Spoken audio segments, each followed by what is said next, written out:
પપ્પાએ આજે રજા રાખી દીધી. પપ્પા કઈ ખુશીમાં મત પડી જાય કે આજ કઈ હરખો નહીં, મજા આવી જાય. ખુશુ આવ્યો એટલે રજા રાખવી. અને અમારા ભાઈની ગુડ મોર્નિંગ થઈ ગઈ. Good morning. આ અમેરિકા નથી હો ગોપાલ, કઈ પૂરી કરવાની નથી. એનું રીઝન એક છે કેમ કે મારા મોટા પપ્પા આવી ગયા છે. વાંધો નહીં, અમારા પપ્પાના મોટા ભાઈ છે. હે અને આને કેમ પકડ આ જો હાલતા છે ભાઈ, દરવાજો ખોલી જવાનું કેસ. મમ્મી અત્યારમાં અને મમ્મી તમારે કેટલો સાચી વાત છે.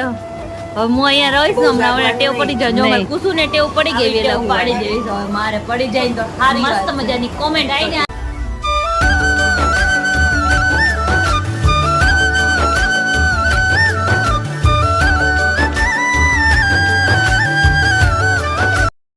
ગુડ મોર્નિંગ ગાઈઝ, કેમ છો બધા? જય શ્રી કૃષ્ણ બધાને. સવારના સ્વાગત છે તમારું મારા મસ્ત મજાની ફ્રેશ અને નવા બ્લોગમાં.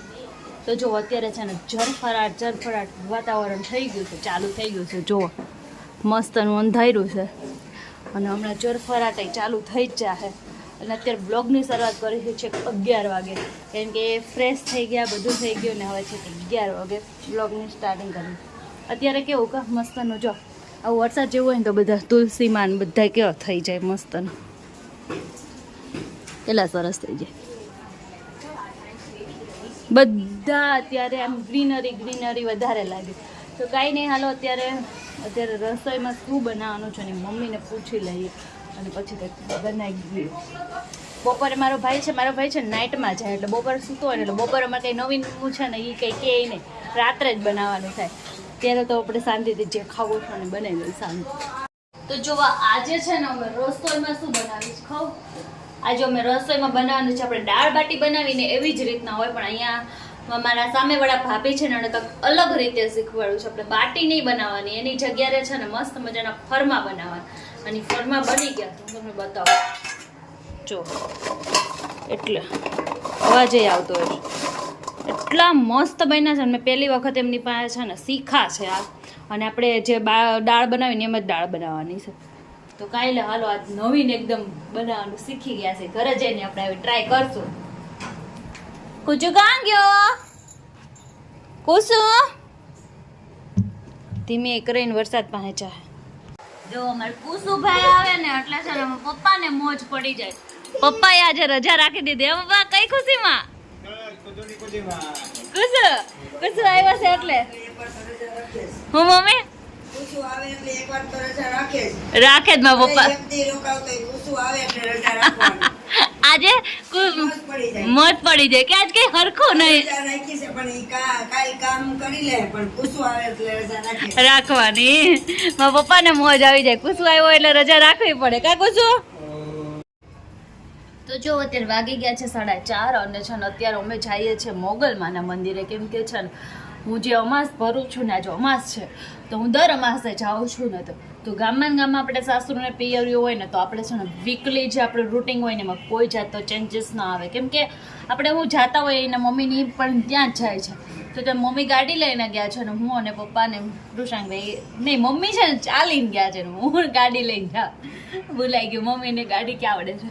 તો કંઈ નહીં, હાલો અમે અત્યારે મસ્ત મજાનું બહાર આટો મારીએ. કેમ કે વાતાવરણ અત્યારે છે ને થોડું કોલું છે, તમે જોઈ શકો છો.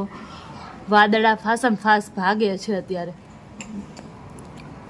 એટલે તો આપણે ફટાફટ જઈને આવતું રહેવાનું છે. એટલે છે ને આપણે વરસાદ આવે નહીં પહેલાં ઘરે. અને આજે કુસુની તબિયત પણ થોડીક લૂઝ થઈ ગઈ છે અને તાવ જેવું છે. તો બહારનું વાતાવરણ એમ તો સારું છે, પણ અત્યારે ઘરે વરસાદમાં ચોમાસામાં આ પ્રોબ્લેમ તો રહેવાની જ છે. તો કઈ નહીં, હાલો અત્યારે આપણે જઈ આવીએ. જો અત્યારે વાગ્યા છે ને, જો એટલા વાગ્યા 7 વાગ્યા છે ને, અને અમારા ભાઈની ગુડ મોર્નિંગ થઈ ગયા. Good morning. Good morning. અત્યારે ગુડ મોર્નિંગ થાય તારી? હજી કેમ આવ્યો છું? નહીં તો 8 વાગે થાય ગુડ મોર્નિંગ. એવું છે? હા. આ અમેરિકા નથી હો ગોપાલ. આ તો હું છે નાઈટમાં ગયા તો હું પડે ને. હા, કેમ કે ગોપાલ છે ને નાઈટમાં ગયો હોય એટલે એને છે ને ઊંધું થઈ જાય, એને અમેરિકા સિસ્ટમ થઈ જાય અત્યારે. તો કઈ નહીં, ચલો આજ તો ગોપાલની કોઈ જાતની ફરમાઈશ છે નહીં. અને ગોપાલની આજ ફરમાઈશ હોય ને તોય પૂરી કરવાની નથી. એનું રીઝન એક છે કેમ કે મારા મોટા પપ્પા આવી ગયા છે અહીંયા. અમને અહીંયા અમારે ઘરે આજે મહેમાનમાં મારા મોટા પપ્પા આવ્યા છે. બાપુજી કહીએ ને આપણે જે દેશી ભાષામાં જે બાપુજી કહીએ ને આપણે એ મારા બાપુજી આવ્યા છે. મારા બાપુજી અને મારા પપ્પા બે સેમ ટુ સેમ લાગે. તો હમણાં મારા બાપુજી બહાર ગયા છે, આવે ને એટલે તમને બધાને મલાવું, જો તમે કેવા લાગે. તો કઈ નહીં, હાલો અત્યારે હવે રસોઈ બનાવી નાખી. મસ્ત મહેમાન આવે છે તો વેલા હાર રસોઈ બનાવવાની છે, તો હાલો બનાવી નાખી. અને જો આજે રસોઈનું અમારું મેન્યુ શું છે કહું, સેવ ટમેટાનું શાક બનાવવાનું છે, રોટલી, પછી એના મસ્ત મજાનો પુલાવ બનાવવાનો છે. કેમ કે બાપુજીને એકદમ સાદું ખાવું હતું તો આપણે એવી રીતના બનાવવાના છે. તો પુલાવ કરી નાખવાનો છે અને છાશ પાપડ ને બધું મિક્સ, બધું તો એવું તો હોય જ. આપણે ગુજરાતીમાં અથાણા ને છાશ પાપડ ને બધું તો ખૂટે જ નહીં. તો અત્યારે એવું સાદું આપણે ભોજન બનાવવાનું, એટલે મેં એવું સાદું બનાવી નાખવાનું છે. ફટાફટ હવે રસોઈ કરી નાખીએ. મારા બાપુજી આવી ગયા છે ને બે જોડવા ભાઈઓ લાગે ને. જય ગોપાલ બાપુજી, કેમ છે? સારું ને? તો વાંધો નહીં, અમારા પપ્પાના મોટા ભાઈ છે. અને આને એનું રોવું આવે છે, એનું રોવું આવે છે એમ તો કેમ? પકડ આંગળી. હા જો હાલતા ત્યાં ભાઈ દરવાજો ખોલીને ઘરે. જો 10 વાગ્યા ને તમારી મમ્મી ને એને તો પથારી કરી અને હવે હુઈ જવાનું કહીશ. મમ્મી અત્યારમાં અત્યાર નથી, અમારા માટે તો અડધી રાત વહી ગઈ. અમે મમ્મી હજી ખાતા હોય. પણ તમે જમતા હોય ને તમે સવારે મોડા ઉઠો, અમે આવું ના ચાલે. અને મમ્મી તમારે કેટલા વાગે ઉઠવાનું હોય સવાર? અમારે 5:30 સવારે ઉઠવાનું. ઓરે અમે પડખું ભરતા હોઈએ.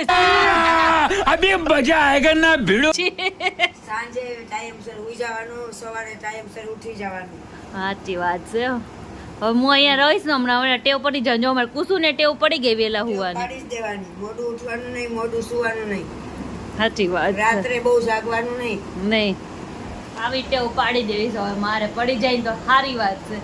કાંઈ નહીં, હાલો અહીંયા કરી છે વિડીયોનો એન્ડ. અમારો આજનો બ્લોગ સારો લાગ્યો હોય તો લાઈક કરજો, શેર કરજો, સબસ્ક્રાઈબ કરજો અને મસ્ત મજાની કોમેન્ટ કરજો. મળીએ નેક્સ્ટ વિડીયોમાં. તેવું તો બધાને જય શ્રી કૃષ્ણ. જય શ્રી કૃષ્ણ મમ્મી. જય શ્રી કૃષ્ણ. જય શ્રી કૃષ્ણ. જય શ્રી કૃષ્ણ.